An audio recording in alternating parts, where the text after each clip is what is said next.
There's a lot of hype for Sinnoh Remakes right now, and because of that, a new kind of discussion has taken off. We're talking about the Diamond and Pearl leaks, the fake Platinum rumors, and boy, were they something. So if you weren't around for Pokemon Platinum Hype Cycle, then you were sorely missing out. And then we have a picture of Rotom forms that people were expecting back in the day.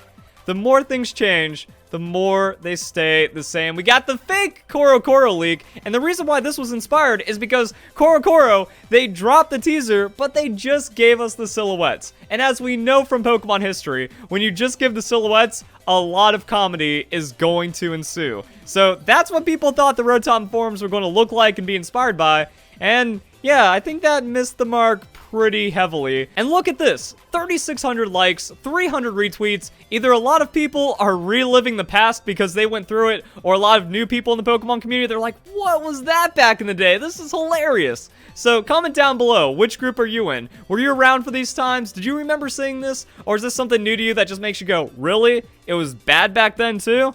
Wow. So, if you enjoy the video as well, don't forget to leave a like and share it with your friends. Now, this one really isn't Platinum era, but there was some silly stuff getting passed around, and back in the day, it was almost easier to get away with the fake leak, the fake scan, because one, it wasn't being massively covered by fraud Poketubers trying to leech views by lying. It didn't really get as much publicity, so it wasn't as mainstream. Also, social media was just different back then. Like, this would be posted on a forum somewhere, and then maybe picked up by some sketchy news, and that would kind of be it. It wouldn't get tons of retweets and millions of views on YouTube, and then just kind of take off from there and inspire more fakes. But also, it was easier to make people believe it because they weren't exposed to the culture, and it was kind of sketchy back then. You know, less people were out there making fake leaks, and they also had less skills, less tools, less programs to do so. So it's like, oh, to make something like this looks like Korokoro. This has to be real. And then the lower quality of technology would just let you get away with things. Like a picture or scan could look like this. Bit rates were a lot lower. Now if you throw something like this, like, oh, come on, that's way too pixelated to be real. Whereas, you know, you can pull out an iPhone and take a real picture, come on. Or like, you have the ability to transfer this file and not have it get all pixelated and stuff. It was just way different back then. And also, I would say that the Pokemon community was a lot more honest and a lot less stupid. So there weren't people that were trying to profit off of fake leaks. And then the general consensus was, if it wasn't officially revealed, then it was fake. And people held to that, and it didn't let all of this nonsense spread. So that's a big thing as well. But there were still a few that got out there, mostly trolls on 4chan or someone like trying to stir something up inside of a forum, maybe some cheeky Japanese graphic designer or something. And yeah, there was actually like some really interesting designs. Oh, Shaman's new form, what's it going to look like? And then just throwing out that fan art. So some things, you know, it's just like that. If it feels like fan art, if it feels like it's some kind of fanfic, then that pretty much means it's fake.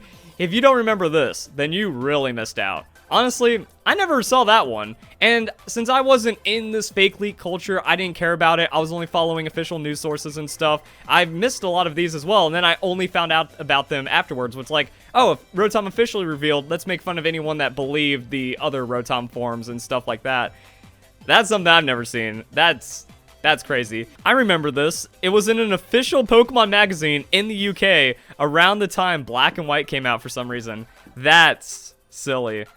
So yeah, also with the like limitations of information back then, weird stuff would happen. And then we got a quote tweet with the classics. These were the Diamond and Pearl leaks of the time. And if you've been around the Pokemon community for a good amount of time, you've probably seen these ones before. That is our Lucario. And then, like, we knew about Piplup. We got our starter Pokemon, so what's going to happen after that? Oh, let's just make bigger Penguin, because that's what it's going to look like. And then we make it look like it's inside the game, so we give it some Japanese text to make it more believable.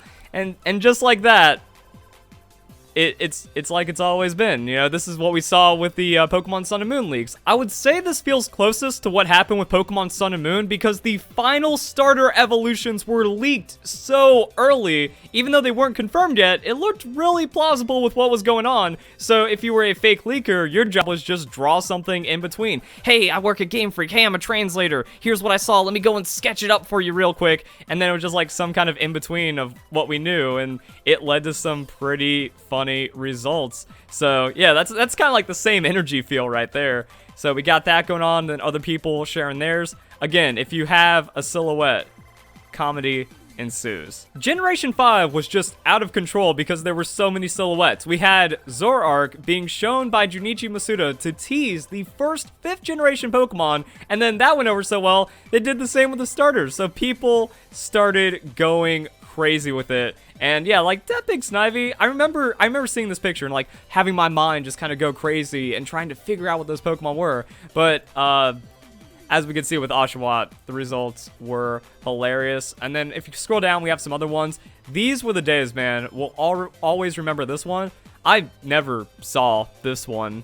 You know, there was like a lot of weird things that people are kind of bringing up. You know, somehow never saw this one as well, but some people are showing.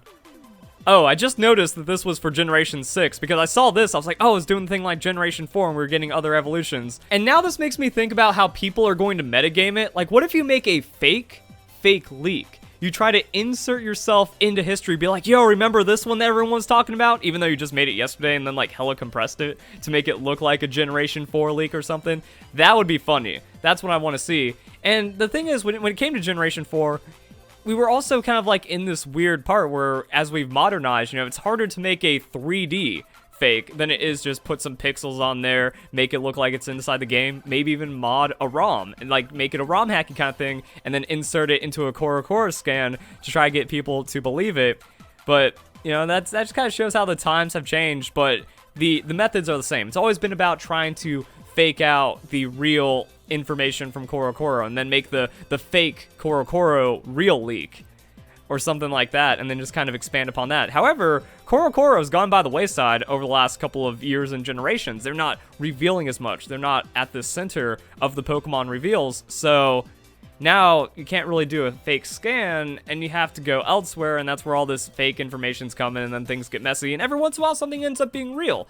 So, yeah, that's it. But then it just takes you back to the days. Like, I remember this. I don't remember dealing with too many of the fake leaks or getting all caught up in that. Whenever my friends came to me, I was like, you're an idiot. Let's just wait until the information comes out. Also, it's in Japan, so it's going to be another year and a half till we get the games anyways. But then, like, you know, following Bulbapedia news, seeing the Korokoro scans come out, it's like, yeah, those were the days. And with that, you can see it was a much more honest time. Like, I find it crazy that we have this article on PokeBeach who we're still referencing today for, like, Pokemon TCG news and modern Pokemon stuff, having this article from 2008 with, like, the Korokoro classic silhouette into real information Korokoro special leak that also had fake leaks spawned from it kind of shenanigans going on, but it was also just a more honest time that there's not really too many to pull from. A lot of those forums are like just completely deactivated. There weren't really a lot of posts to begin with, and the archiving wasn't as serious back then. So there was like a couple of really noteworthy ones, a couple of